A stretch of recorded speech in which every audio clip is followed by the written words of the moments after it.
Hello student, मैं दीक्षा। स्वागत है आपका आपके अपने यूट्यूब चैनल में। आज की क्लास में ऐसे 3 टॉपिक को कवर करेंगे जिससे प्रत्येक एग्जाम में क्वेश्चन पूछे जाते हैं। खासकर आपके यूपीपीएससी और यूपीआरओ एआरओ में तो इन तीनों टॉपिक से ही हमेशा क्वेश्चन आते हैं। जैसे आपके प्रमुख फसलों की जन्म स्थान से क्वेश्चन आते हैं, भारत के प्रमुख कृषि अनुसंधान केंद्र से क्वेश्चन आते हैं और ऋतुओं के आधार पर फसलों के वर्गीकरण से क्वेश्चन आते ही हैं। मतलब कि 3 क्वेश्चन आपके इस टॉपिक से पक्के हैं। चलिए, तो सबसे पहले हम एक एक टॉपिक को कवर करेंगे और टॉपिक में शुरू करते हैं प्रमुख फसलों के जन्म स्थान के बारे में। प्रमुख फसलों के जन्म स्थान के संदर्भ में हमारी फसल आती है और जन्म स्थान के बारे में देखते हैं।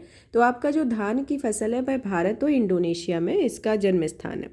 मक्का जो है वह आपकी मध्य अमेरिका में है। मक्का कहाँ पर है? मध्य अमेरिका में। धान भारत और इंडोनेशिया में।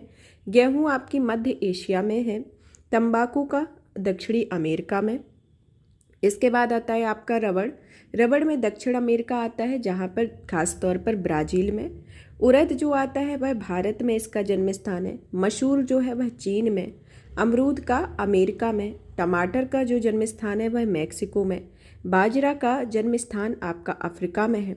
फिर आता है आपका जौ। जौ का जन्म स्थान आपका चीन है। अरहर का जन्म स्थान आपका अफ्रीका में है। सोयाबीन का जन्म स्थान चीन में है। मूंग का जन्म स्थान भारत में है। ज्वार का जन्म स्थान भारत में है।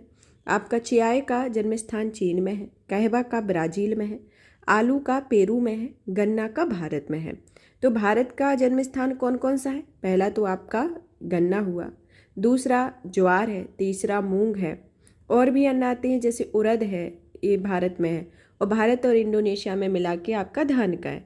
तो इसी तरीके से ये क्रम है जिसमें आपको फिर से आप इसको बार बार देख लेंगे तो आपका इस टॉपिक से हमेशा एक क्वेश्चन आता है। आपका 2021 आरओ एआरओ में 2021 में इसे क्वेश्चन पूछा गया था, जिसमें आपको सुमेलित करने के लिए दिए गए थे। तो विभिन्न देशों के नाम दे दिए थे और उसमें से आपको एक गलत बताना था। तो इसमें आपकी श्योरिटी है कि इससे एक क्वेश्चन जरूर आएगा। फिर आता है आपका नेक्स्ट आता है हमारा कि भारत के प्रमुख कृषि अनुसंधान केंद्र के बारे में। एक कृषि अनुसंधान से भी एक क्वेश्चन तो पक्का आता है, जैसा कि भी 2021 में आपका पूछा ही गया है, जो हाल ही वाला बताया हुआ है। तो इसमें आपके प्रमुख कृषि अनुसंधान में संस्थान और मुख्यालय के बारे में जानते हैं कि आपका केंद्रीय चावल अनुसंधान केंद्र कटक में है। केंद्रीय कपास अनुसंधान केंद्र नागपुर में आता है। राष्ट्रीय गन्ना प्रजनन संस्थान कोयम्बटूर में। भारतीय गन्ना अनुसंधान केंद्र लखनऊ में है। तो आप इसको मेंशन करेंगे कि राष्ट्रीय गन्ना प्रजनन संस्थान जो है वह आपका कोयम्बटूर में है और भारतीय गन्ना अनुसंधान केंद्र आपका लखनऊ में है। फिर आता है आपका केंद्रीय आलू अनुसंधान संस्थान शिमला में है। राष्ट्रीय चाय अनुसंधान केंद्र जोरहाट में है। राष्ट्रीय कॉफ़ी अनुसंधान केंद्र आपका चिकमंगलुरु में है। राष्ट्रीय रबड़ अनुसंधान केंद्र कोट्टयम में है और केंद्रीय रेशम अनुसंधान आपका मैसूर में आता है। फिर नेक्स्ट आता है आपका राष्ट्रीय जूट अनुसंधान संस्थान बैरकपुर में। केंद्रीय तंबाकू अनुसंधान केंद्र राजमुंदरी में। केंद्रीय नारियल अनुसंधान संस्थान आपका कासरकोड में। भारतीय दलहन अनुसंधान संस्थान कानपुर में। भारतीय तिलहन अनुसंधान संस्थान हैदराबाद में। केंद्रीय उपोष्ण बागवानी संस्थान बेंगलुरु में है। केंद्रीय कृषि मौसम विज्ञान केंद्र पूना में है। केंद्रीय मिट्टी एवं जल संरक्षण अनुसंधान केंद्र आपका देहरादून में आता है।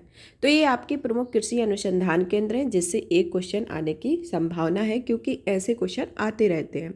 अब नेक्स्ट आपका क्वेश्चन आता है ऋतुओं के आधार पर फसलों का वर्गीकरण।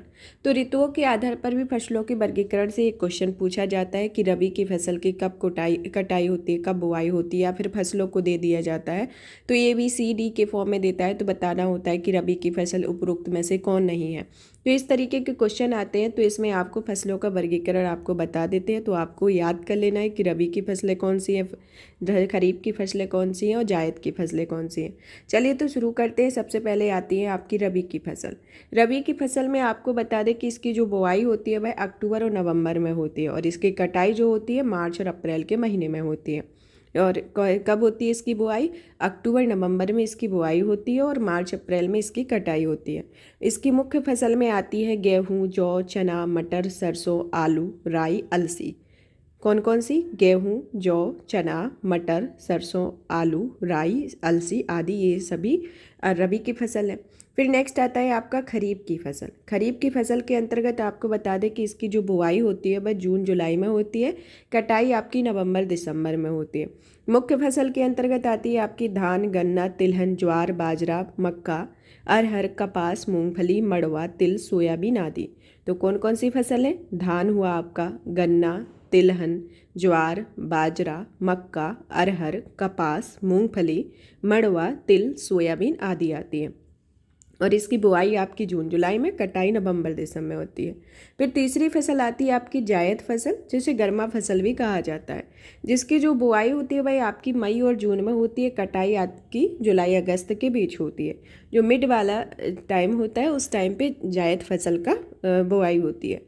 इसकी मुख्य फसल कौन कौन सी होती है? इसमें मूंग, तरबूज, तुरई, उड़द, लौकी, टमाटर, ककड़ी, राई, खीरा, खरबूजा, लोइया आदि ये प्रमुख इसकी जायद फसलों के अंतर्गत आती है। तो ये आपकी प्रमुख फसलें हैं जिसके अंतर्गत आज की क्लास में हमने 5-6 मिनट में ही आपके 3 टॉपिक कवर किए, जिसके अंतर्गत आपके 3 क्वेश्चन होने की संभावना रहती है। चलिए, तो इस तरीके से आपका ये सेशन फिनिश होता है। नेक्स्ट क्लास में नेक्स्ट सेशन के साथ मिलेंगे। तब तक आप वीडियो को ज़्यादा से ज़्यादा शेयर करें, चैनल को सब्सक्राइब करें, वीडियो को लाइक करें। धन्यवाद।